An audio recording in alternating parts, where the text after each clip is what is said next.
Quiet. Everybody must have looked at their watch. It's 6 o'clock. We are going to call this meeting of the mayor and board to order and ask Robert Highsall to come up and lead us in the Pledge of Allegiance. If y'all would stand with us. If you're ready. Pledge allegiance to the flag of the United States of America and to the republic for which it stands, one nation, under God, indivisible, with liberty and justice for all.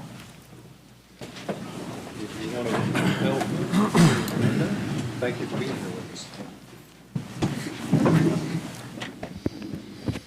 Alderman Miller, would you lead us in the invocation?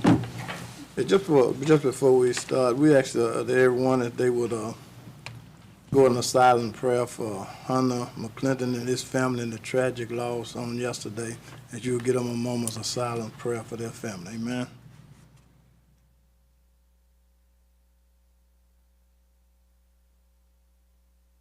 Lord, we thank you today, Heavenly Father, for this another opportunity you have given us.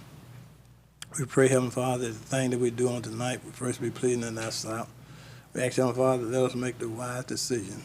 We thank you, Lord, for this opportunity you have given each and every one of us to serve in whatever capacity it might be. We ask you, Lord, continue to bless our soldiers wherever they might be. In Jesus' name, amen. Amen. Could I have a motion to approve the agenda? So move. Second. All in favor say aye. Aye. All opposed, no. That motion passes. Could I have a motion to approve the docket of claims numbers listed on your agenda? Motion. Second. All in favor say aye. Aye. All opposed, no. That motion passes. Item 6 is to approve the minutes from the regular Mayor and Board of Aldermen meeting of July 15th. Could I have a motion on that? Motion. Second. All in favor say aye. Aye. All opposed, no. That motion passes. Item 7 is the consent agenda. Can I have a motion on it? Motion to approve. Second. All in favor say aye. Aye. All opposed, no. The consent agenda passes. Item 8 is the personnel docket. Is there a motion on that? Motion. Second. The motion and a second on the personnel docket. All in favor say aye. Aye. All opposed, no. Personnel docket passes. Item 9. Lee, would you like to come up and recognize the Public Works Employee of the Month? Yes, sir. Good evening, Board, Mayor. Tonight I have the pleasure of recognizing someone who's truly gone above and beyond in a short time with us. Our Employee of the Month, John Hollis, or as most of them know in Public Works, nickname's Dog.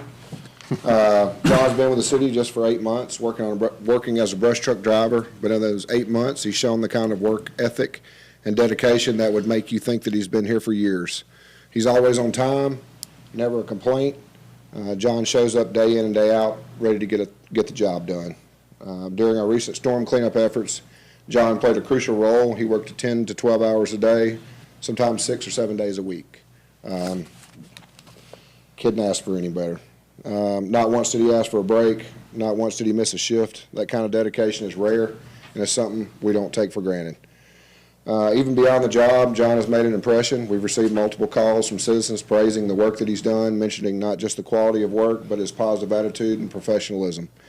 That kind of public feedback is a big deal and is a true reflection of John's character. So John, on behalf of the City of Hernando and Public Works Department, thank you.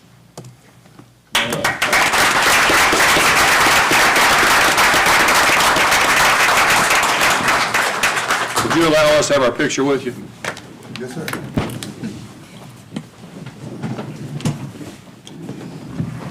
Don't stand behind him, you won't be able to be seen. Call him Shorty instead of Dog.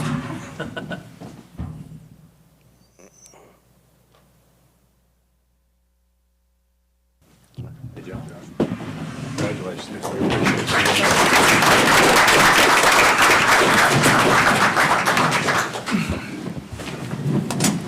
Next up is the First Regional Library Assistant Director David Powell to request the fiscal year 26 funding. Good evening, everyone. It's good to see you. I'll be short because I know you have a lot of important business, and I am very grateful for the time you've allotted me. We are at First Regional Library very thankful for all the ongoing support you have given us this year and in the years past. I do want to let you know that I gave you a handout. On one side, it has statistics for First Regional Library as a system, and on the other side is the branch here in Hernando. I just wanted to make a note of a couple things. You'll see that in the First Regional Library, we've circulated last fiscal year almost 600,000 items. I will tell you one thing it doesn't say that I looked up before I came here is 114,000 of those were here, just down the street. And last year, we also had almost 74,000 people come in and out our doors, visits to us during the year. So I just wanted to highlight those things. We've been delivering more programs than usual. This past summer reading down here at Hernando, we had 83 programs and had nearly 3,000 people between June and July. It was a very active summer. I just wanted to kind of share a few of those things. Our Wi-Fi is very heavily used. We had almost 30,000 in June and July uses of sessions of our Wi-Fi. But just, so it's been really, really, we're really, really happy. I've been the interim manager the past year in addition to being the assistant director. And I'm very, very proud of this branch and very, very grateful for all that the funding we receive that allows us to serve our patrons as we have. We are requesting for fiscal year 2026 $165,004 from the city of Hernando. Okay. We have that in the proposed budget, and we'll see how that turns out. All right, thank you. I have one question. Did Yes. y'all get the Ancestry.com up and running? Yes, it is. It's available inside the library. They don't let us push it out to any Right. but so you can use it on one of our computers, or if you come in with the Wi-Fi, you can get to it through our webpage. It'll let you right through. Great. All right. Thank you for that. You're very welcome. Thank you. Okay, item 11 is the approval for the general fund to loan funds to the utility fund because the storm cleanup from May 19th has created a shortfall in the utility fund. Any questions or concerns on that? What is the, what's the loan amount? Pam? We spent an extra $220,000, I think, Okay. with the outside contractor, not including all of the overtime Okay. of our employees. We should have put a number on there. Y'all want to put not to exceed 250,000? Just put that in the motion, and we'll have Ed and Pam come up with the actual number when we get the loan. Is there a motion on it? Motion to that effect. Second. A motion and a second. All in favor say aye. Aye. All opposed, no. That motion passes. Item 12 is the approval to advertise for bid on construction of curbing to complete the Oak Grove Roundabout project. We have about $120,000 left in that fund, and we had extended the curbing from there to the north on the west side, kind of up in front of the old Primos. And with that additional money, we're going to be extending the curbing on the east side up in front of the Shell station to kind of finish that out. It was something that was needed, but it wasn't in the original bid. So the same engineers have engineered it, which is Neil Schaefer. So we just need the approval to advertise that. We expect it to be a little over $100,000, and that'll take care of most of those other funds that were still in that account. And we need to get them spent before we have to turn them back in. So once it's advertised and we get the bids, we'll bring those back to y'all for approval. And the additional funding will come from where? It's money that's left over from that Senate and House bill. You said it was 100,000, but you said this property is gonna exceed 100,000. So what will the additional? Oh, there's money about come 120,000 in that fund right Okay. now. Yeah. I thought And you said when the 100. bids come in, he's going to bid it to go all the way up to the car wash as an addendum. And if it comes in low enough with the money we have, we'll approve the addendum. If it doesn't, we won't approve the addendum. We want We're to not- try to stay within the funds we have. We're not going to exceed what we. Right, and when the bids come in, if they do exceed it, we'll bring that in front of y'all and we'll talk about that. But we expect to at least get in front of the Shell station within the money we have. Is there a motion on that? So moved. Second. All in favor say aye. Aye. All opposed, no. That motion passes. Item 13 is the approval of the FY25 budget amendments, which is the year we are currently in. there any questions on that? Pam and Ed are here. And if not, is there a motion?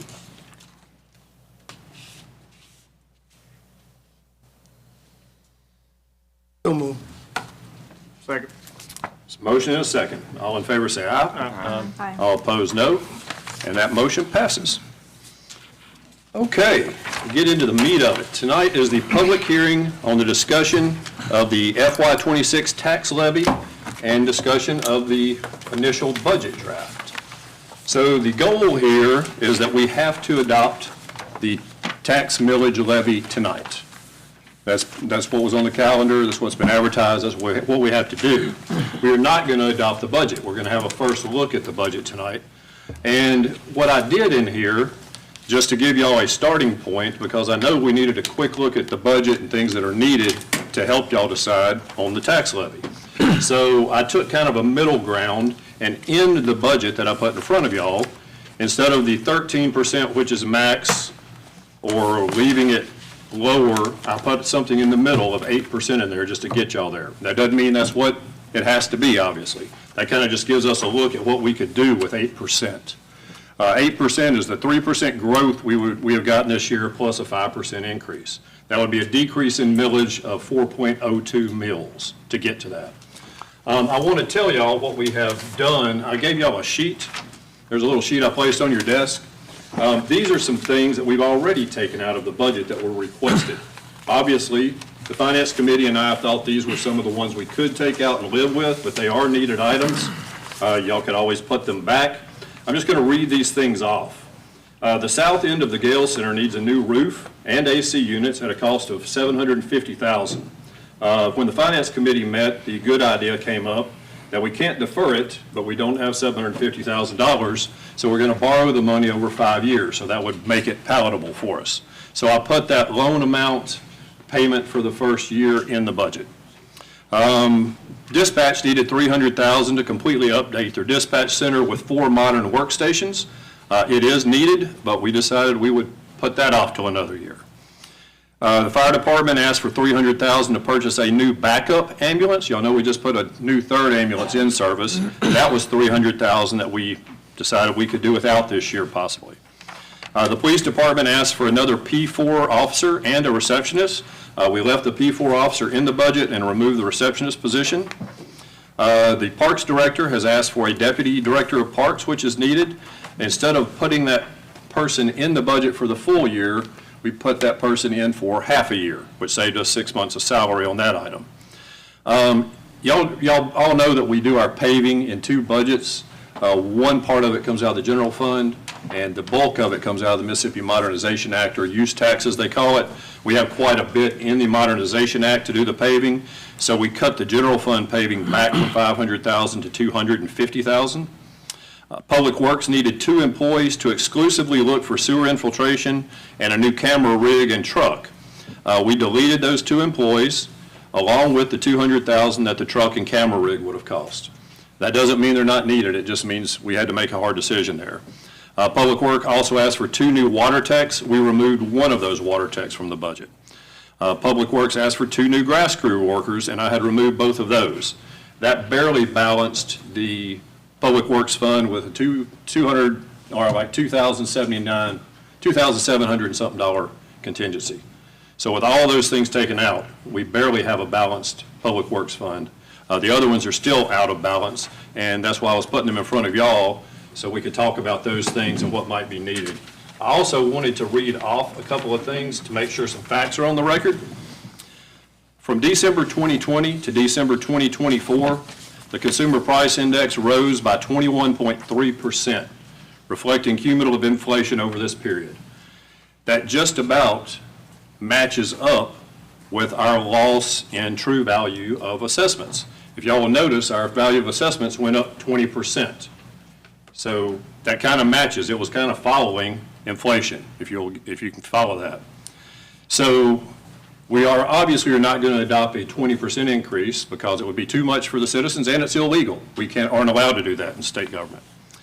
On July 29th, the Magnolia Tribune reported a Department of Revenue spokesperson is saying the requirement to assess property at market value has long been a foundational principle of Mississippi's property tax system as established in Mississippi Code. In layman terms, the way that our property tax system works is based on the value of your home being adjusted as inflation drives up the value of your home. This will usually closely coincide with the rise in prices for things you pay for with your property taxes. Fire protection, police protection, street paving and repairs, parks expansion and repairs, ambulance service, court services, planning and inspection services, code enforcement, and many others. Over the last several years, the money sent to the city from property taxes has lagged dramatically while prices for services provided have skyrocketed. The city of Hernando has cut necessary capital projects and deferred maintenance on facilities due to a shortage of funds. And the board and aldermen and I have worked hard to wring out any inefficiencies we can find. The 8% number in the budget that I was talking about earlier is 37% of the general fund revenue for this year. So I just wanted to get those facts out there. And if y'all want to start taking a look at some of the budget items or talk about the millage, I have my ears open. What percentage has our total revenue increased since 2020? I do not know that answer. Don't have that right in front of me. I would say we have an average growth rate in our revenue of about 3%. Is that compounding? No, 3% a year generally. We have been seeing about a 5 to 8% increase in sales tax revenues. This year, they are almost exactly flat year over year. Yeah, Actually, we're about 0.02 below, I think, right now. gotcha. Yeah. But we also lost the, the Hampton, and there are certain things that. That's right. We lost sales taxes off the Hampton. Which we'll have that next year. Yeah, we will have that back next year. I'm proposing in this, we have a $6.2 million current budget in sales taxes. In this budget, I was proposing $6.3 million. We'll have that hotel back online. We'll have a Home 2 Suites for almost a full year, and we'll have a Tractor Supply for partial year.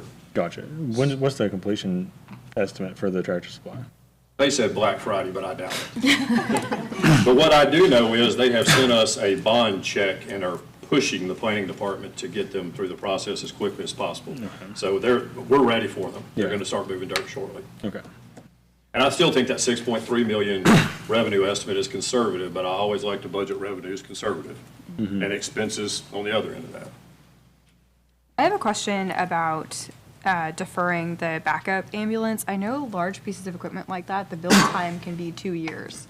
Is that, we just purchased Yeah, the build one, time can so- be 2 years, you're right. So is that something that we could put a deposit on and maybe be a 25% or 50%? I know I bought a lot of forklifts in my Yeah. time, and that's typically how we I'm parcel going to call the out. chief up to talk about that.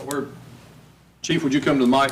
But if that could help us with cash flow and Yeah. budgeting, then that would get us what we need perhaps in that 2 years. I don't know. Chief, you want to try to answer that because you're more in tune with that than I am. Yeah, I think the best way to do it, I don't know how we could split it into two separate budgets. You don't put a deposit down. You actually find an ambulance or have one built. And then once you decide which one it is, we just purchase it however we purchase it.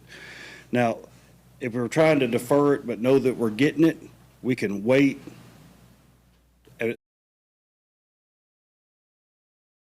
Our spec and they bid on it with that and we approve it, then that's what happens. So, but we Okay. can actually have a spec written saying this is what we want and we don't want it to arrive until after this date. So we can do that too. And another option might be to get halfway through the next budget year and see how we're looking. And if the board felt comfortable knowing we'd have enough the next year, we could go ahead and place an order. Absolutely. I heard that the lead times were long, so that's why I was like, I Yeah, wonder if they're there's getting a anything little we bit can do. better on ambulances. The fire Okay. trucks are the ones that are 2 and 3 years out most of the Really? time. Okay. Yeah. And With it- just for the record again, this is a bag up. No, Well, let me finish. You interrupted me now. Give me a chance to finish my statement before you asking for a new ambulance so you can take one of the others and make it a bag up ambulance. right. How many bag ambulance do we have right now? There's a right there. We got one bag of ambulance. Right. During this budget year, have we been in any trouble with ambulance service because of maintenance? Right now, we've got Horn Lakes Ambulance at Station 2 right now. For which one? For what purpose? Because both of our backups, one of our backups are broke, and another one of the other ambulances we just bought. Oh, you just told me you didn't have one backup. Now you say you got two backups. No, we got one. Come on, So wait. I got two old ambulances. One of them is a main service ambulance. Hold up. Let me be clear again. Okay. Simple terms. How many backup ambulance do you have? One. You just told me two then. No, I got one. I can't count. I can tell you what we got. We got 4. It's called Unit 1, Unit 2, Unit 3, and a backup. How often does that happen where they're both down? Well, I mean, they're More than one's ambulances, down at a time. So it just depends, but we just had one we had to send out, get a whole new wiring harness put in it. And that was actually the one that we bought 2 years ago. Didn't cost us anything, but we had to get a whole new wiring harness put in it. Just takes time. So when that was gone for 2 months, we had our backup ambulance running in that slot. That backup ambulance then broke. So we had to bring in another ambulance to work on this one. And you got to that work for while one. that's getting worked. Has that happened before? I think that's the 3rd time it's happened this year so far. Okay. So Has it been easy to get a backup from another city? if they're not using it, it is. Yeah. But normally we'll either go through the county or we'll go through Horn Lake. For the last few times that we've had it, the counties have been using theirs. So we've been able to use one of Horn Lakes. Gotcha. One more question for you. What's the lifespan on one of those? So we have 4. It sounds like one of them is in really bad shape, and that's the backup. Right, well, Or is it 2 that are in bad shape? there's 2, the normal lifespan is 5 to 7 years. Okay. Anything, once you start hitting 150,000 miles, they Like a don't, car, it's not yeah. good to be a frontline ambulance. You know, so you want to use those for backup ambulances. So our backup ambulance that we have is a 2017, and it's got, I think it's right at 170,000 miles. And the one that we're still using, which is at Station 2, is a 2018, and it's sitting on 147,000 miles. So it's to the point you can use it, and we're able to use it, and it's fine. But the problem is, when they get older, they break more often. When they break more often and you got 3 running, it's hard to keep 3 running when you only got 1 to back up. Absolutely. Because for some reason, they never break 1 at a time. That's just how it works, yeah. Yeah. So it sounds like every 5 to 7 years, we need to be budgeting to have a new one in and just keep refreshing the Right. fleet then. And once we get another one, that'll give us 5 ambulances, you know, where we always got 2 for a backup.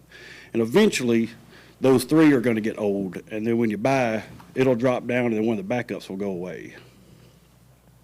Okay. But backups, you know, you just use whatever you can use, so. Yeah, with it being a backup, could we like look and see what the used market has, and like if there's something that's a couple years old, it might. Oh, yeah, I mean, yeah, but You know most what I'm people don't saying? get rid of 2-year-old ambulances, you know. So. Yeah, I don't know. I definitely don't know what the used You know, ambulance market is like. I was just A I just private wondered if market it's will something- use them forever, and public service uses them forever. So, I mean, I'm not saying they're not out there. Yeah. But I would have to find out where to actually look. But what for you're a saying is 2 you'd or like to 3 get a ambulance. new one to put in service and then move the 147,000 mile one to backup. Correct, and that would give us 2 backups. But right now, and we all agree, the city just not financially able to buy one now. That's the bottom line.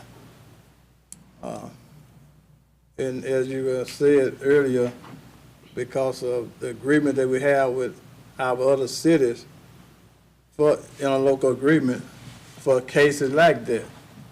And so I want us to continue to do that, but we just don't have, we're talking about millage now, we're talking about budget, and whether you go out and buy something 6 months from now, you still got to pay, because it's not gonna come free.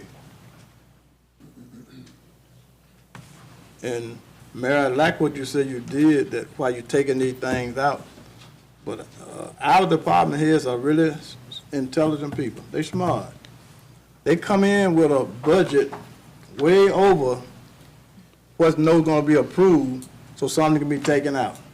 They won't come in with a lean budget, like we asked them to come in with a flat budget, at least I hope you did. Come in with a flat budget. They come in a lot of capital improvement in their budget, knowing some things gonna be taken out. Then they back to what they really wanted in the first place. I know some of y'all ain't gonna say it because it ain't politically correct to say it, but it is. Each year it's the same way. I would like to know, and this would be for fire, police, public works, and park. How many vehicles do we really have in inventory? How many vehicles? I would like to have that information. We can get that. How many vehicles do we have by department? Because when we get further in the budget, since fire is up here now, I want to know why you need a $60,000 vehicle when planning department is getting a $37,000 vehicle for an inspector. But your inspector vehicle want a $60,000 vehicle. Why we can't do it with a $37,000 vehicle? I'm not saying we can't, but, Well, so why you ask for $60,000? That's my point. well, 60,000 is just for the vehicle. We have to outfit it completely. For We an have to stripe inspector, it. for an inspector, Yeah. it's still again. 'Cause our inspectors are not just inspectors, they're also investigators. So every time we have a house fire, these guys have to have a truckload of stuff with them. You still tell me that we can't purchase a vehicle for $37,000 and outfit it for less than $60,000? I'm not saying that we can't, but I don't Well, want to budget we don't even go, you go up to the high scale. Oh, that ain't a high scale. Well, I'm saying if I budget 40 and it comes into 42, then we're in trouble. If I budget 60 and it comes in at 42, then we're fine. oh, so you're just gonna budget high in order to come in low. That's what you said, man? Well, why would I budget something knowing we can't buy nothing with it? I'm gonna get you that inventory for all of us. We'll I'm get that before I'm we through meet with this again. conversation, because I see right now we're just playing with numbers. You should know, Anybody else got questions? when you budget a vehicle, you should know with an estimate what it's gonna cost to outfit that vehicle. Chief, we'll work on that number before the next budget meeting. All right. Any other questions? Thank you, Chief. Thank you, yeah. I did have a question about the Deputy Parks Director and what that role would entail. Come on up, Jared.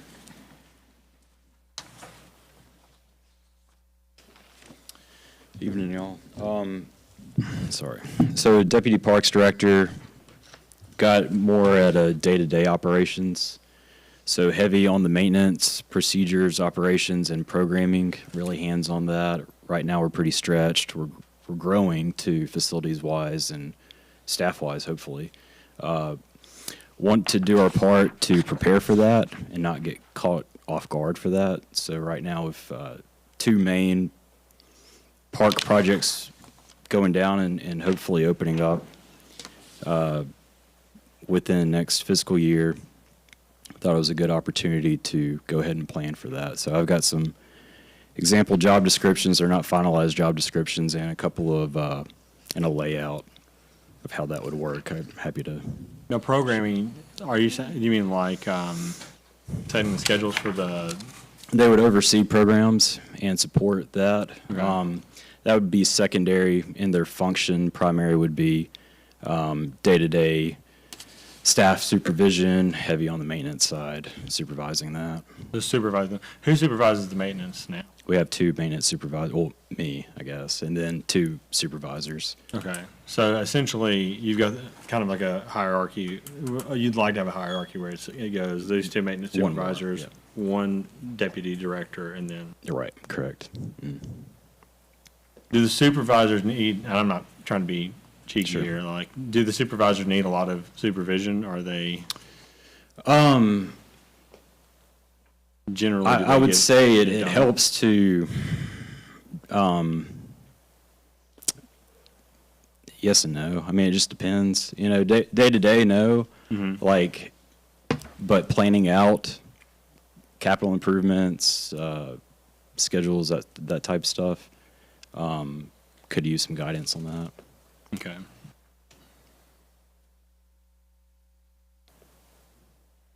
Are the maintenance supervisors, do they also, they actually work in maintenance as well? Yes, yeah. They're, boots on the ground. Gotcha. Okay. Yeah. So it helps to have somebody to step further back, look at it broad picture. Not saying that they can't, but it just helps to have that. Gotcha. Okay. And I think everybody here realizes that in the next budget year, we'll be opening Phase 1 and Phase 2 of the parks upgrades. So there's going to be a lot more to take care of. Anything else That's all for I Parks got. Director? The opening date on that is spring or fall, you think? Jared, I'm going to Probably ask you fall. about that. I would say fall. I'd plan for fall. So by like doing the half-year plan, they would be able to onboard, get their feet wet, all that before the opening of the park. I know it's obviously a tighter window compared to bringing somebody on. Yeah, if that's what we need to do, then that's what we'll do. Ideally, I'd like to have somebody on, but, full year, but, we'll accommodate and adjust. Any other questions for Jared? Okay, thank you, Jared. Thank you. Any other questions from the board right now? Mayor Johnson, I do have a question. Yes. Like, as we're looking through, it's a lot It's a to lot. take in. But something that would benefit me is to understand the account number, at least those first two buckets, to understand what I'm looking at. Context clues is kind of what I've been using to figure it out, but I didn't get a rubric on that to understand. So I might have missed something, but that would help. I had mine here a minute ago. Let me borrow your budget for a minute. Now, which account numbers are you talking about? Well, for what he just presented on. Oh, I'm sorry, that's in the 105 budget. Okay, see, Yeah, just 105 that right budget. there helps, because I'm Yeah. like, sometimes it gets really difficult with not having context clues on it. Thank you. And he is in a whole separate budget of his own. The Parks Department is a separate budget with 2 mills of property taxes For dedicated sure. to it. And that helps a lot, just kind of marrying up the information between these different sheets. Thank you. And of course, it also gets money dedicated to it from the general fund in addition to that.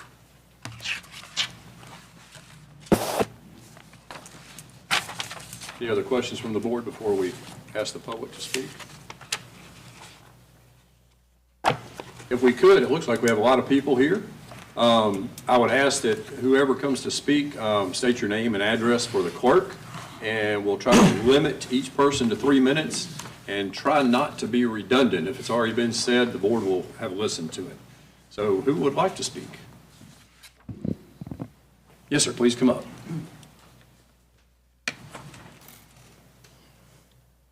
My name is Bill Lloyd. I live at 1511 John Thomas Cove. My wife and I just moved to Hernando this year in March. We searched all over DeSoto County, but we felt like Hernando was the place for us. Welcome. Thank you. It's been very welcoming. All the people that I've met, interacted with, have been very accommodating, very welcoming. When I saw on the agenda tonight for the personal property tax increase, I thought I better come down here and throw my 2 cents worth. So I live on Social Security, and I had a high electric bill this month, probably like a lot of people. And if I would have called the Social Security Administration and said, hey, my electric bill is pretty high this month, I'm going to need an increase to my benefit, they'd probably hang up on me. And so, everybody in this room probably knows that personal property tax is a regressive tax. It's idiotic that we continue year after year to pay sales tax on items we've already paid sales tax on. And I get it, it's the law, it's already been approved, been that way probably for 100 years, okay? But that don't make it right. And since I'm new, I don't know the breakdown of who's who on the city council here, who's Republican, who's Democrat, but if you're a Democrat, raise your hand, give me an idea. No Democrats, okay? If you're Republican, raise your hand, half, most people, okay? Historically, it's been the Democrats that like to raise taxes and spend it. And then Republicans are usually ones that don't want to raise taxes. But then there's some that claim to be Republicans that eventually cave to the Democrats and say, well, we'll go along because that's how we get along. Still doesn't make it right to increase taxes. Now, I don't know how, if you claim to be that you can in good conscience want to raise taxes. I mean, without looking at other avenues of revenue, I hope y'all have done that. Yeah, and I hope absolutely. you're being good stewards of our money. I I mean, it's easy to spend other people's money. I mean, I could sit in any one of those chairs and, man, I can go to town with some of this cash, you know? But I just think that I don't want to put this vote aside because it sounds like it has to be done tonight or not. But I want you to think real hard about people that are on fixed incomes or poor people that don't have what all y'all got. And it's tough to get a, increase on that sort of thing. So I ask that you try to figure out another way to pay for all these essential services, fire, police, all that, got to have it. I understand that. But I just think there's probably a better way or another way to generate some revenue that doesn't require that amount of money to be charged back to the citizens of this city. This is a great little town. I love it. But, boy, you talk about a deterrent to people moving in. You start raising taxes on them, they're going to go somewhere else. And there's got to be a better way. So that's mine. Thank you. I did want to mention one more thing, and I don't think you fit in this category, but there is a state law that if you were doing the 65 special homestead assessment last year, you cannot have your value raised. So the tax assessor would not have raised the value on your home, which means with this, anybody that was doing that was 65 and older last year is going to actually see a tax decrease. You probably aren't there yet. I'll be there in November. So you'll be too late for it. You'll be frozen from now on. Right. But I just wanted to put that out there. Who else would like to speak? Yes, sir. Share this. I made copies. Can give it to him? Yes. Oh, sure. You just hand it to me and I'll pass them around. Thank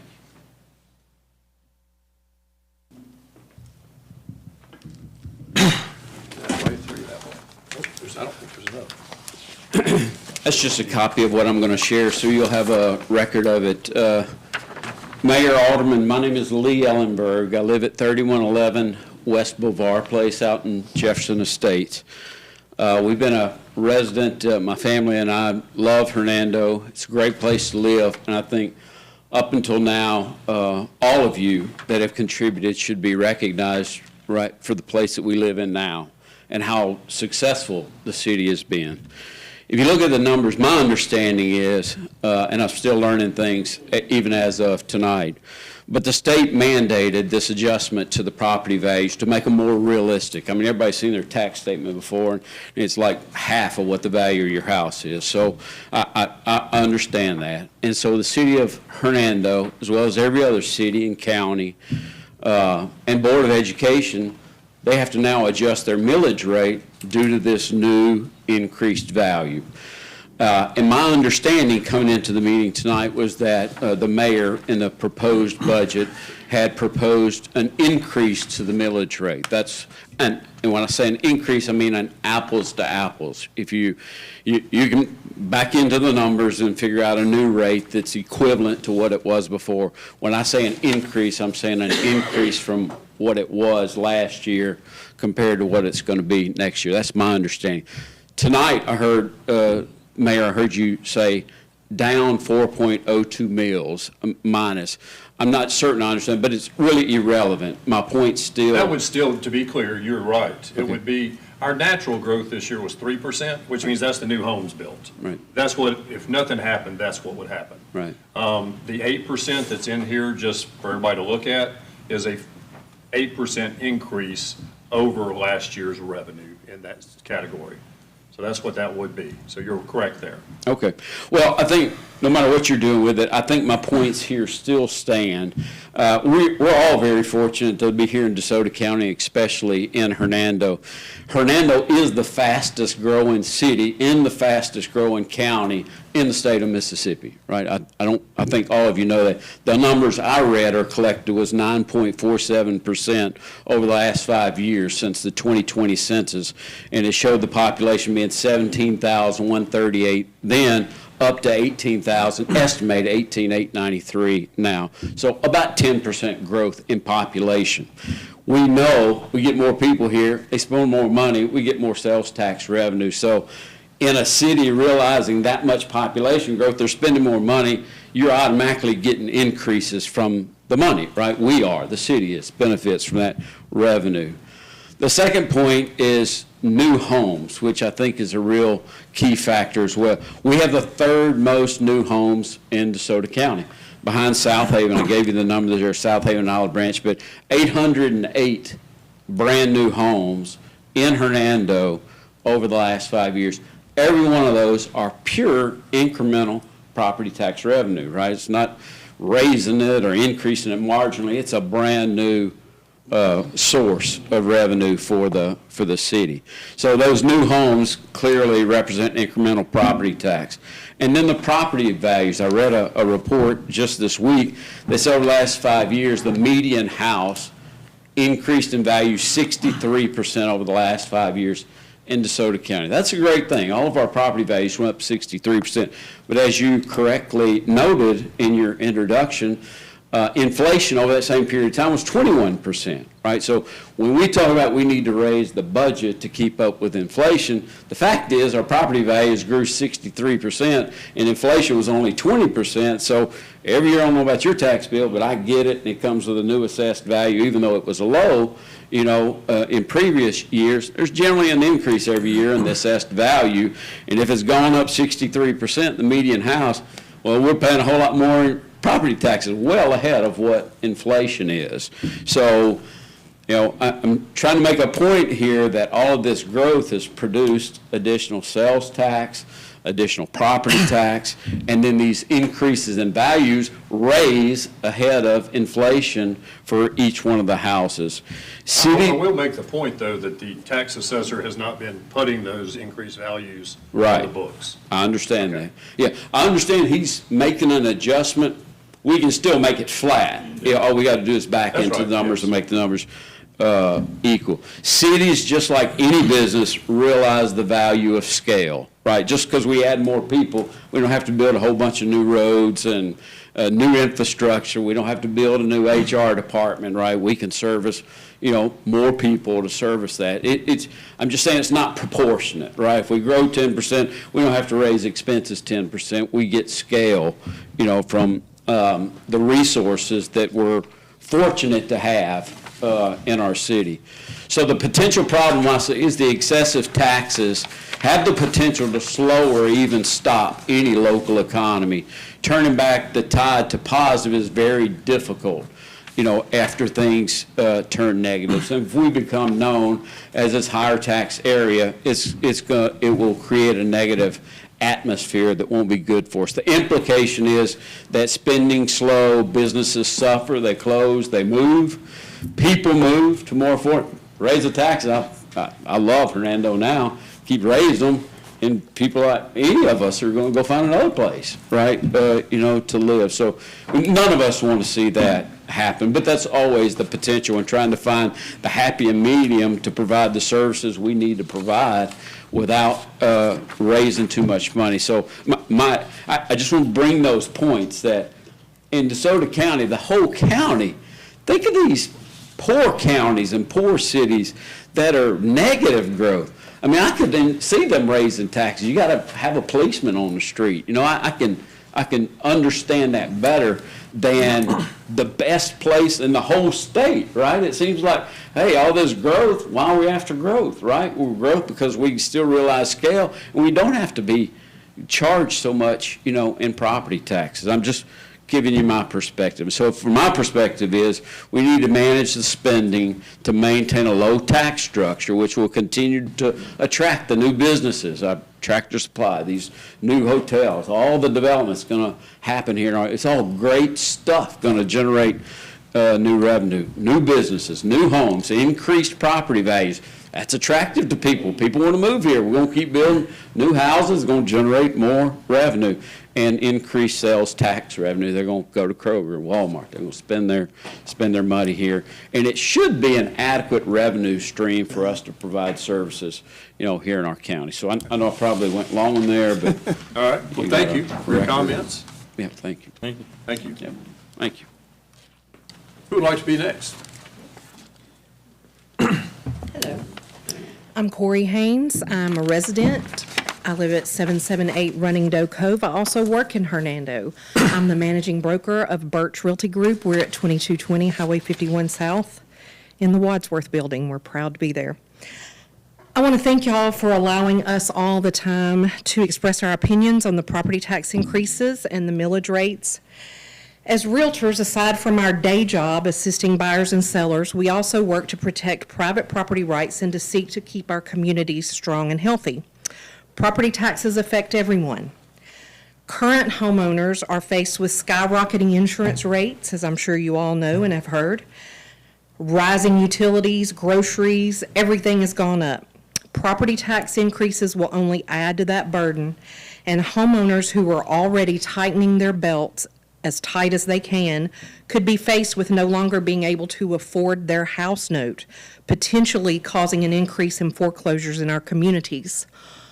Also, for current homeowners, with the increase in property taxes, it's going to create shortfalls in their escrow accounts, which will have a double whammy for some who the mortgage companies will go back and levy additional amounts to the escrow account and also the increase, so they may get double increase there in their escrow amount for their taxes.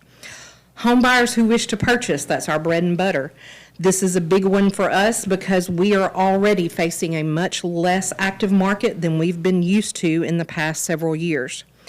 If property taxes increase, it will directly impact buyers by potentially decreasing the price range of homes a buyer is qualified to purchase, or by pricing them out of what they're qualified for because of the increased tax amounts, making their note too high for what they can afford to pay monthly. What they can afford to pay monthly is already being greatly affected by higher home prices, higher interest rates, and higher insurance. So effectively, one more strike and they're out of the market. Less buyers than we already have, that's affecting the entire market. Less buyers, less sellers who can sell because they can't afford to buy, and that affects the business of those in the real estate industry. Everyone talks about how high rent has gotten in the last few years. Also affects renters. They like to blame it on the investors, they like to blame it on all these factors, but as landlords' expenses increase, again, insurance, taxes, maintenance, they have to pass that on to the tenants by increasing rental amounts. Hernando's always been the place where everyone wants to live. As long as I've been in the real estate business, everybody wanted to come to Hernando. Along with all the other great amenities that make this an amazing small town, we've been blessed with consistently high home values, sought-after schools, low crime, and just an all-around great place. Please don't raise our taxes or cause taxes to be raised for our current or future citizens. Thank you. Thank you, Corey.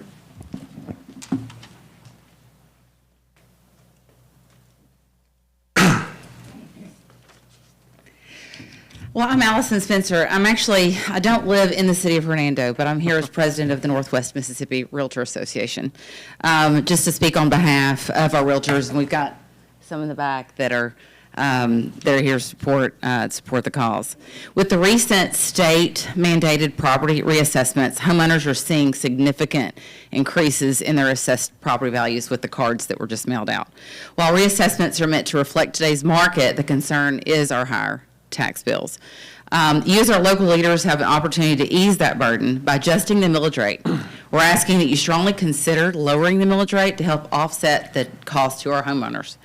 I often work with first-time home buyers, and recently rising insurance rates have pushed monthly payments for potential home buyers over the edge where, like Corey said, where they cannot qualify for a loan, even in the most affordable areas. The story has become far too common. With the higher interest rates and higher insurance rates, a property tax increase would be the final straw to keep many homeowners out of the market altogether, especially those that are needing financial assistance to be able to purchase. My mother-in-law reminded me of the current homeowners on fixed incomes. A higher tax bill may mean having to make tough choices like postponing or neglecting repairs to their homes just to stay in their homes. We all want a thriving community, but that starts with protecting the people who live here now and making homeownership attainable for our next generations. I respectfully ask you to consider rolling back the millage rate to prevent these reassessments from becoming unintended tax hikes. Let's keep this a place where people can afford to live and grow and put down roots. Thank you so much. Thank you, Allison. We consider you a Hernando. Hey, congratulations on Connor also. Yeah, go Cubs. Thank you. Go Cubs. Tell him I'll take a hat. I'll get you one. Taking a bribe. Hi, I'm Anise Ferris, and I live at 528 Howway, which is in the 55 and older Copperleaf. And as one of the HOA board members, I want to be able to go back to our 79 homes, which the majority of them are over 65, and tell them that they will not have a tax increase. Am I correct? If they were, here's what I found out from speaking with a lady just today. Okay. She just signed up this year. She's not in that range yet. So You had to have been, 2025. you had to have been on the 65 and older during last year. Okay. And that gets you under the law that doesn't let them reassess your house. Okay. So those people are safe from reassessment. Anyone who was. I just saw my mother's tax bill, and the assessment was the same because she's Even. 82 So if you were 65 last year, and had the special exemption, then your okay. value will not increase. all right, Which means any millage decrease done tonight, which there will be a millage decrease done, will lower those people's homeowners' taxes. all right. But Mayor, enough. Thank when you. when you think it'd be safe to say that they don't say this from the mayor office, that they need to get with the tax assessor's office to make sure it's correct? Yeah, they could actually call the tax assessor. Yeah, I Aren't they think sent- aren't they sent instead of going They've been back, sent a card, and it Right. should be the same value as last year's value. Right, but when you read it in the paper and you start reading, then they all panic and they Yes. call us and go, well, what's happening? And my tax is going up. But just I make want sure to they be able to say I filed. came to the Yeah. meeting and I found out that if there were 65. I grabbed my mother's assessment card and made sure it was the same as last year. All right, Yeah. thank you. Thank you for your time. And if any of them need somebody to help them, if Jeff's office, if you can't reach them, let me know and we'll look it up for you. Thank you. Anyone else would like to speak? Hi, my name's Dan Bearden, and I live at 1065 Froney in Nesbit. So I want to press a little harder than my real estate colleagues and other people I've heard speak, because the timing of elections and then a mandatory reassessment is great for you guys. I'll just say that. And I'm sure that's what was going through state level folks' head. You would never do this before the quadrennial elections, of course. But, so I appreciate, Mayor, you sending me planning documents today that you were kind enough to send through email. I have to, and on this document, I'll just describe it, there's 4 scenarios which involve, all of them drop the millage rate close to what it might be if we were going to do this as a revenue neutral tax year. Some states require that.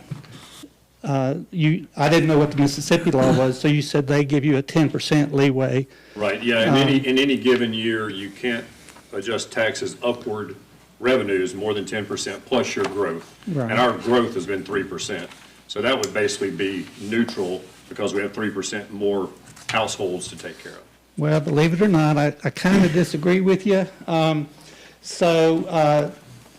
revenue neutral policy or state law would be that the net revenue cannot go up. So that would mean, for example, homeowners whose property values went up because they remodeled or added a pool or whatever the tax assessor sees, their taxes could go up, but not necessarily. And then other people whose had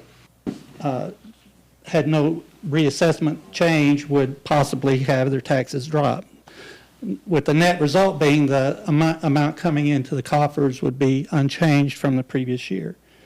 So that's what I would suggest that you folks consider, and that's not on this planning document. And I feel a little bolder in saying that because if you look at, and this again is from documents that you folks kindly sent me, the last 2 fiscal years, The budgets were, well, doing math quickly in my head, $4 to $5 million over the actual expenditures. So the pattern of budgeting from the alderman and the mayor has been to propose a budget that's $4 or $5 million more than has actually been needed. That's not exactly true, because we have a line item in there for cash brought forward, and that cash brought forward number never hits, so that's usually a couple million. So Okay. back a couple million out of that. All right, so a few $1 million of over budgeting. So if you would consider doing a revenue neutral, and I didn't put numbers to it, I don't know what that millage rate would be. It's lower than any of the four that are presented on your planning document.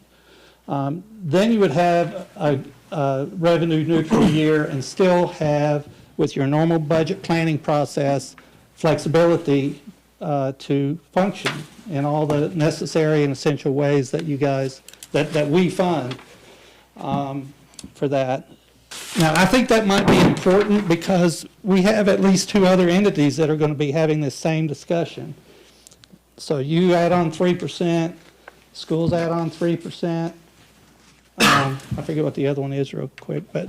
County. Yeah, county adds on 3%, and pretty soon you're talking a pretty big tax raise in a year when nobody was expecting it. And that would be just unfair. Now, I'm over 65, so thank you, state of Mississippi, for locking me in. So I'm not speaking for myself. I have a young family that moved in across the street from me. Very, very good people. Of course, when you're young and you buy a house, you know, your budget is stretched about as tight as it can be. And I'd hate to see them get stretched even tighter or have the escrow thing through their mortgage company happen to them. That's happened to me in my lifetime. And it's a very negative feeling when you see the escrow has to go up that much, or you get a flat bill for the increase. You have the opportunity to be revenue neutral. You have not considered it, and I wish you would. Thank you very much. I appreciate your time. If y'all have any questions. All right, thank you. I do want to take note that we are not budgeting $4 or $5 million a year more than we spend. On September 30th, the end of last budget year, on that date, we brought forward $2,087,993 in cash, and this is about the time of year we start running out because we don't collect any more property taxes till February. So we budget what we need barely. And I think in this budget, it's only showing a $250,000 contingency. So we're certainly not budgeting a lot more than we spend. Every once in a while, we'll think a big project is coming in, like year before. We thought we were going to do McInville, which we ended up doing this year. That was a $2.1 million hit to the general fund. It didn't happen last year, but it happened this year. So just to be clear on that. Who else would like to speak? Having heard all the comments, are there any new comments from the board or questions or concerns or? So one consideration I have, I think, as we're going forward, that is a change that's happened since July 1st. With the passage of House Bill 1, there was a change to the formula of the grocery tax. So where we were taxed on groceries at 7% and we got 18% of that, it's now 5% and we get 25% of that. Now, the legislature has told us that that will make the city whole, but ultimately we have not seen one of those checks yet. We have not gotten one of those checks. We don't know what the financial impact of that's going to be. It could be positive, it could be negative. So that's one consideration I want the board to think about as we're coming down to a number, is that it could be something that is positive. It could be something that is potentially negative. We don't know that yet. We aren't going to see that number. Because we're setting a millage rate tonight. I would like us to have some amount of, I don't know if you call it insurance or whatever you want to, some kind of margin of error for us to be able to operate in financially, other than being just completely net neutral with zero change. I think one of the things that is difficult. It's hard for people to maybe understand, but when we have a millage rate that's at 40.76 and it gets rolled back and lowered, it affects more than just homes. It affects personal property and also your car tags. So your car is valued at $50,000, you're taxed at 40.76, and then we change that to 35, your car tags are going to decrease. So we have to make up for that revenue somewhere else, right? So that's one of the other considerations that we have to take into account, and that's why we were looking at several different proposals here. Me personally, I would like to see us land somewhere between the assumed growth and this 8% number, so that we can say we're being the best stewards possible of this. So from what I can gather, about every third of a mill is about 1% growth to the revenue figure. So at 35.37, for example, would be a 4%, and then 35.6 would be a 5%. I would not want to go more higher than 5% just to have a 2% allowance for some of the unknowns that are out there. Additionally, on top of the grocery tax, one of the moving targets that we don't have is anybody that challenged their assessment. So like, let's just say Walmart. Let's say they challenged it. I don't know that, but let's say they did. If Walmart challenged it and they ultimately adjust that number down, that isn't reflected here in this projection, correct? Right. I will say, though, Walmart did challenge it, but not in our city. Yeah. Okay. They had their challenges, but our Walmart didn't challenge it. Mayor is a hypothetical. Right. Yeah, it's a good point, because the ones that did challenge it's going to hit their cities hard. The people that did, yes. The main variability that's still out there is anyone who does challenge it, which is not a lot in Hernando, and then people that are going to try to use an income approach to value that own businesses to get their property values down, their commercial properties down. That said, that's a much bigger problem somewhere like South Haven than it would be for us. But even so, like, even if we went 35.04, we still have over last year 3% in revenue growth. That even if you discarded, any of the additional revenue afforded by the assessment increase, you would still have a 3% cushion. If you say what was inflation last year, like 2.3%, and you'd still have a 0.7% cushion even there. Now, I think it would be good because of the fact that we did, in light of what everyone said, especially, friends back there, the realtors back there, they see the housing market every day. They see people making financial decisions. They see young couples that are like barely on the edge after they purchase their home. The reality is people just don't have a lot of extra out there. And so if we can discard even some of our revenue from growth in order to kind of offset that for them, I think that would be the ideal situation. Now, to completely do away with all new growth revenue, that millage would be 34.02 if I'm not mistaken. So, For the benefit of those that aren't looking at the sheet of paper that we have, the options that were presented was no change, so that leaves us at the 40.76 and change.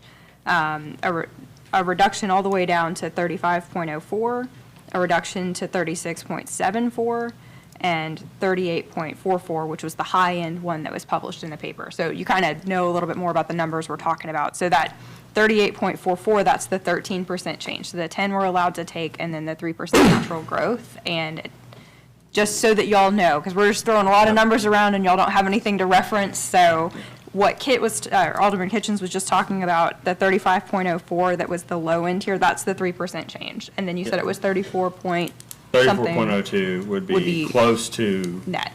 And even to get clearer, I want to say actual numbers.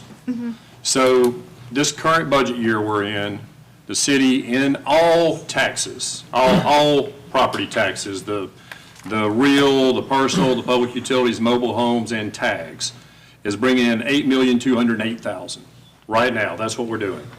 If we did the 3%, which is natural growth, it would be 8.4545. So that's about $240,000 more at just the growth. If we do the 8%, it is $8,865,000, which is about $658,000, $57,000. 6,800,000, or yeah, it's about 600 and something thousand difference. And then if we went all the way, which is probably not going to happen, it would be a difference of $1,075,000. So the worst case scenario is a total increase over all those of $1,075,000. So I just wanted some real numbers out there so everybody knew what we were talking about. While we're talking about real numbers, so I got this from our tax assessor. This is for my home specifically. The difference between the 3 and the 8, the difference between the 3 and the 8 is $47 a year. Okay, so that's what, $4 a month, give or take. So just, and that's under a valuation of $273,000. That's the assessed value.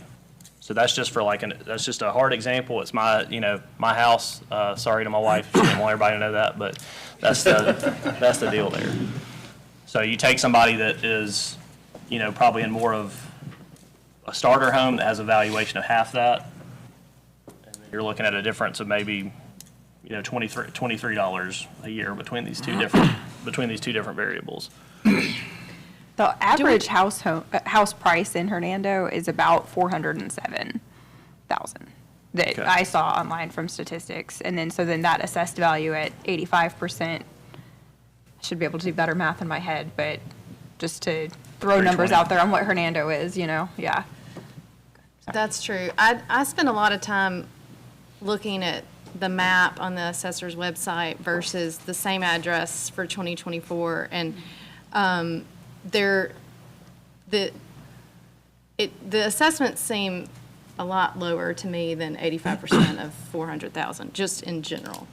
My question was, do we know the number that we are going to decrease from the 65, over 65 and disabled, the ones where the assessments stayed the same? Well, I mean, I know we won't technically know that until we set the millage rate, but I mean, do we have an idea? I don't have an idea of what that number is.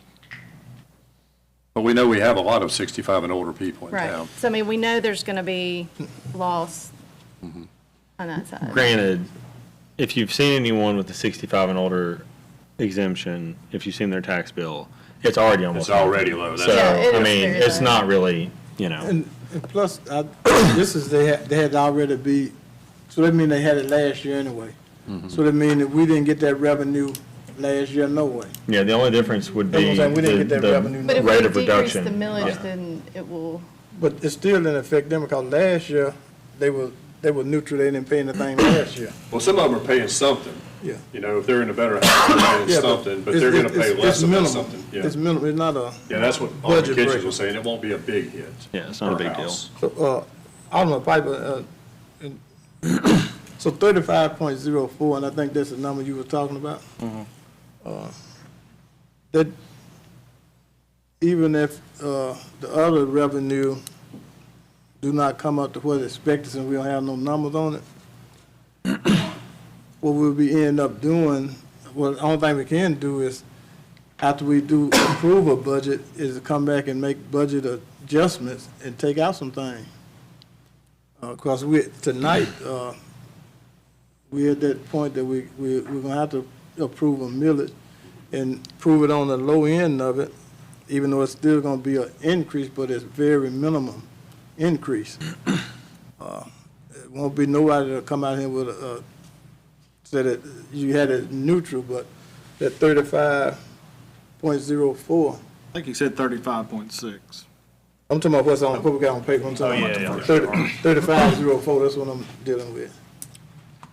And we can, agree on that and move forward, and we still got to work with this budget.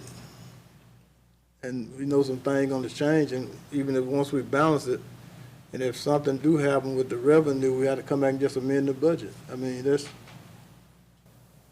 because it's not, we can't do anything about what the mortgage companies do, or even the insurance company.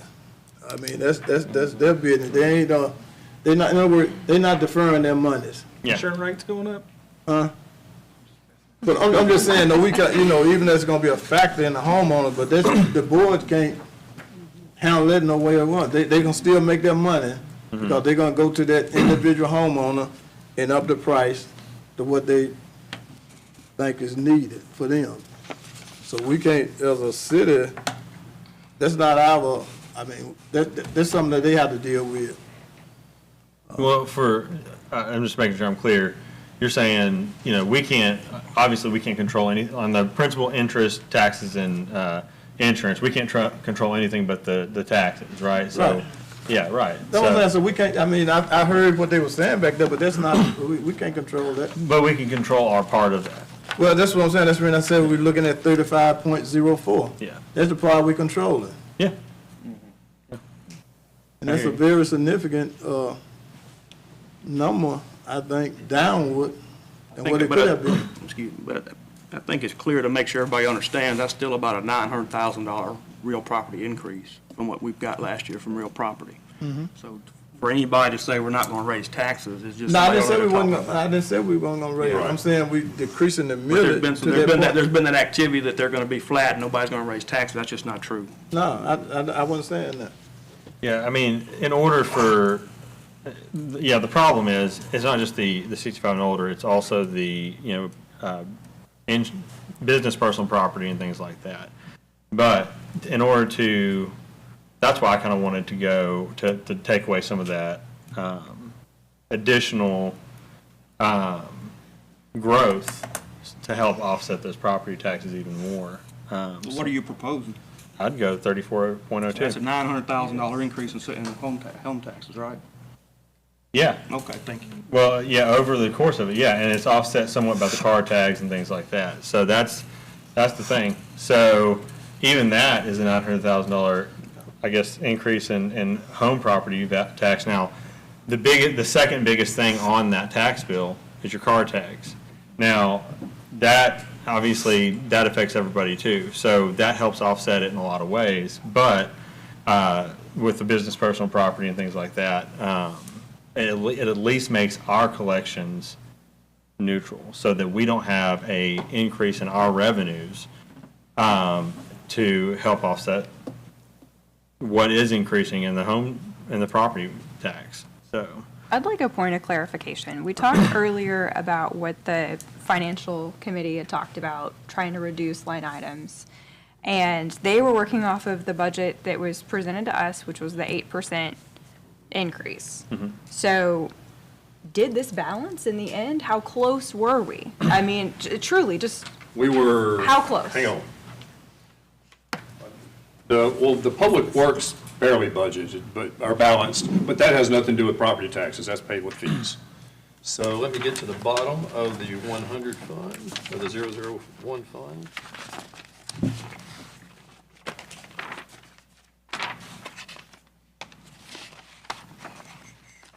We were still 547,000 short in the general fund.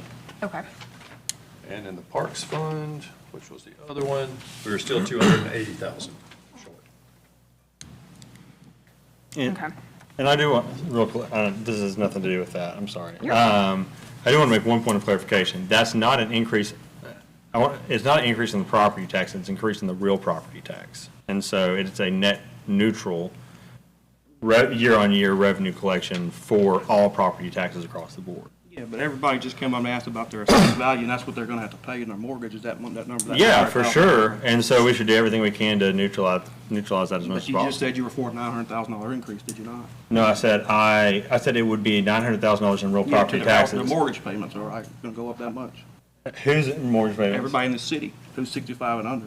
Yeah. Okay. The mortgage payments are the escrow is gonna go up. $900,000. So we should offset, but you said property tax. Yeah. And I wanted to clarify It's real that it's not, property in real property taxes, it will go, so we should at least allow it to be offset by decrease, so that as people, you get some offset by your car tags, and then you get some, and we should try to offset as much as we can for the rest of it, by getting rid of the growth that we already would have had. But you're nowhere clear for $900,000, I'm just saying we do what you can. but you're not anywhere close to it, right?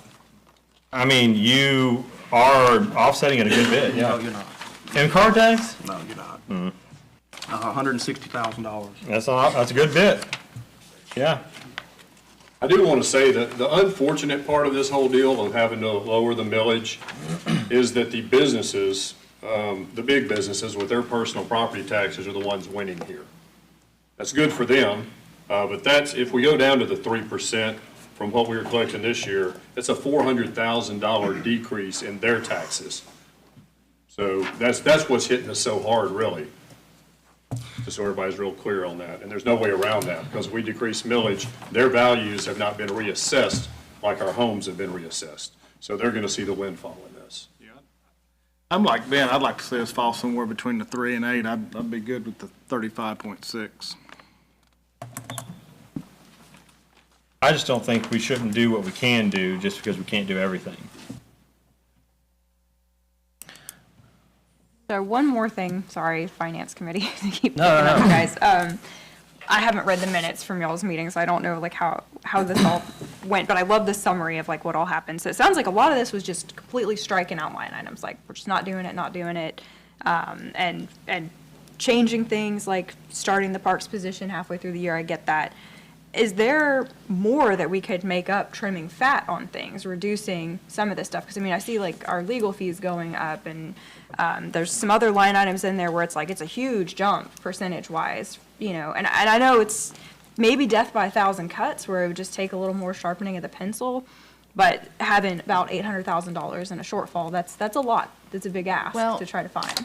And the $800,000 shortfall is based on the 8%. Right. So Correct. anything we go down further, there's going to be even more of a shortfall. So Absolutely. regardless of what we do, yeah, we're going to have to cut more things. Okay. And I was just wanting to give y'all a budget tonight because I knew we had a hard decision to make on millage. This is not a finished budget. Oh, I know, yeah. What I normally do is present a balanced budget, and I go through and do all the hard cutting myself. But I thought this year it was important for everybody to see some of the cuts that have had to be made, and for y'all to be part of the initial decision-making on the other cuts that need to be made.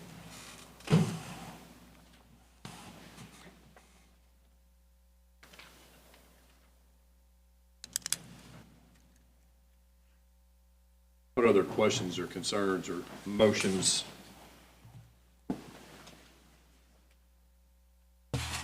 So we're saying even with the 35.04,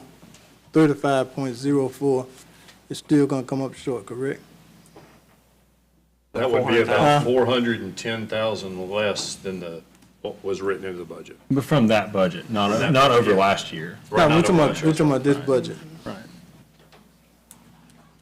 So we go lower, that mean that number go up.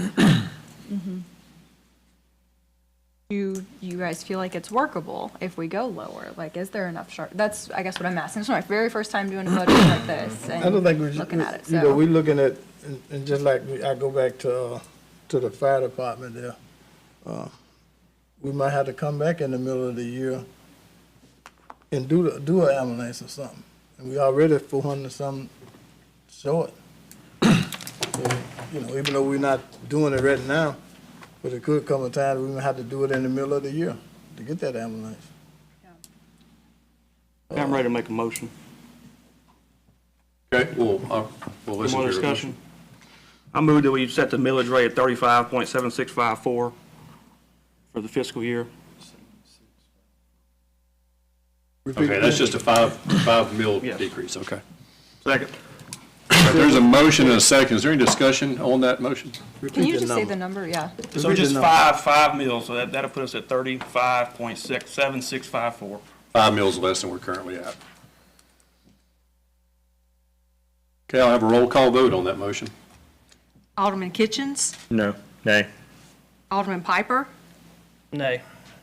Alderman McClendon, Nay. Alderwoman Lynch, Aye. Alderman Miller, Aye. Alderman Robinson, Aye. Alderman Wicker. Aye. And that motion passes, so the millage will be decreased 5%. And that is the end of that part of the public hearing. While we're on this,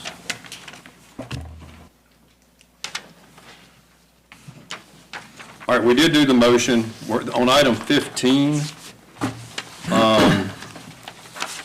Let's redo, we're going to have to also approve to publish. So I'm going to ask someone to make a motion on the 35.7654 and the approval to publish the resolution for item 15. Number 15? Yeah. So moved.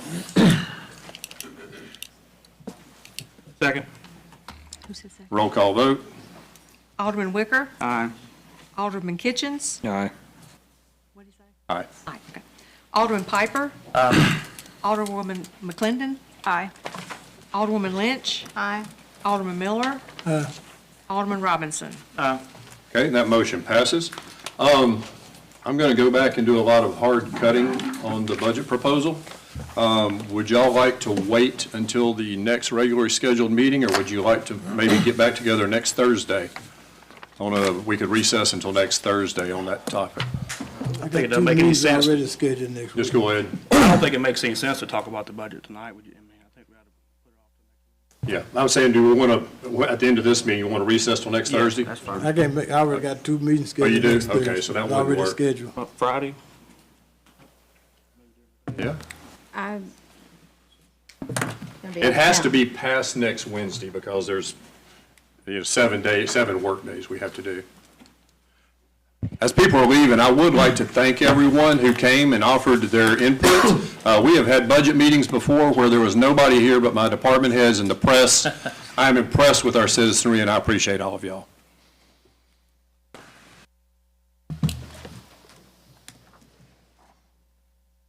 And if y'all just want to wait till the 19th, which is the next Tuesday, we can. Well, Maybe too hard to get together. It just gives us about either Thursday or Friday to really do it, or Monday, which wouldn't make any sense. So. What I would like is for any of you that have ideas on things that are in here that y'all think we could whittle back, please email them to me, and I will work with the department heads as we go through the cutting. So, anyway, we'll move to the next item, which is 16. No, we're not going to recess. Okay. And we would do that at the end anyway. Item 16 is the approval to apply for up to $500,000 sewer grant through the DRA. This has come up, and I've talked to Daryl Dixon at the Planning Development District. That is a no-match grant. They need something of a facilities plan, which we already have. If y'all remember, we're doing a study of the downtown sewer repairs. Those number of repairs came in way over budget, so we're only doing a portion of them with the ARPA funds. So we can take the other items that they have found to be deficient, and Daryl and his team will apply for the grant on our behalf. And that, if we were to receive it, that would get us another $500,000 closer to fixing sewer problems. So, but we have to have board authorization to let them apply on our behalf for that grant. And it is a Motion? no-match grant. I'll make a motion on that. Second. A motion and a second. All in favor, say aye. Aye. All opposed, no. That motion passes. I'll get in touch with Daryl in the morning and make sure he knows we did that. Item 17, Alderman McClendon had asked to form an ordinance committee. Would you like to speak to that? Yes, my initial intent was regarding the noise ordinance, but we've had a lot of discussions about different other ordinances, and talking with Mayor Johnson, you know, past committees have all been dissolved, so the only one existing right now is the Finance Committee.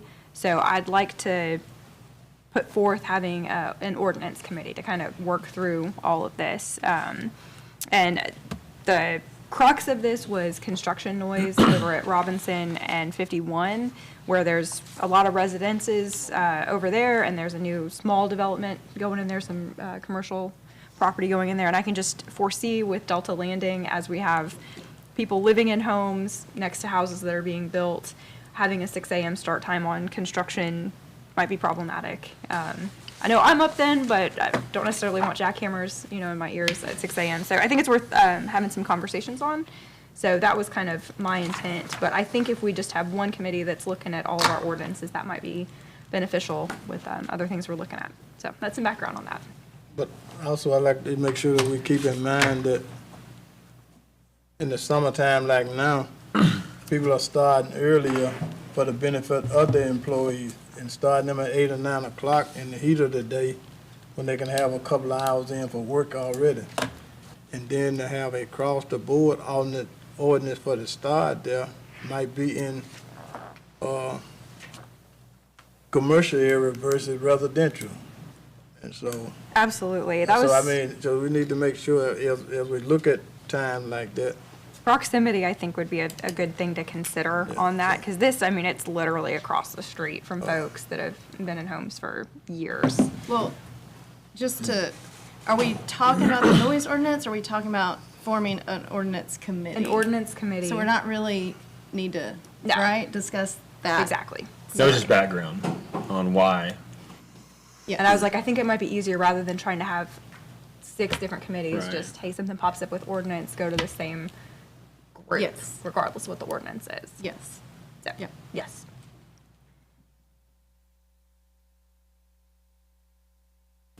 Any other discussion on that item?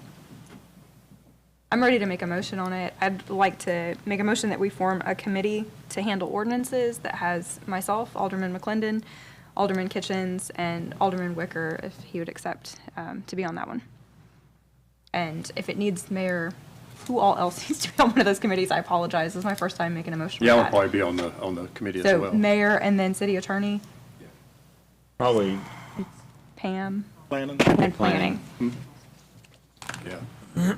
Perfect. All the usual suspects. Will you repeat the Yes. motion? So, myself, Alderman Kitchens, Alderman Wicker, City Attorney, Mayor, Austin, and Pam. Okay. Is there a second to that motion? Second. By roll call vote? Alderwoman Lynch, Aye. Alderman Miller, Aye. Alderman Robinson, Aye. Alderman Wicker, Aye. Alderman Kitchens, Aye. Alderman Piper, Alderman McClendon. Aye. And the motion passes. Is there a motion on number 18, the utility adjustments? Motion. Second. All in favor, say aye. Aye. All opposed, no. That motion passes. Item 18 is an executive session discussion regarding personnel matters in the police department. I need a motion to go into closed determination to go into executive session. Motion to move into closed session for consideration of executive session. Second. Is that all in the Second. kitchens? Okay. All right, all in favor, say aye. Aye. All opposed, no. This board is now in closed session. Thank y'all for attending.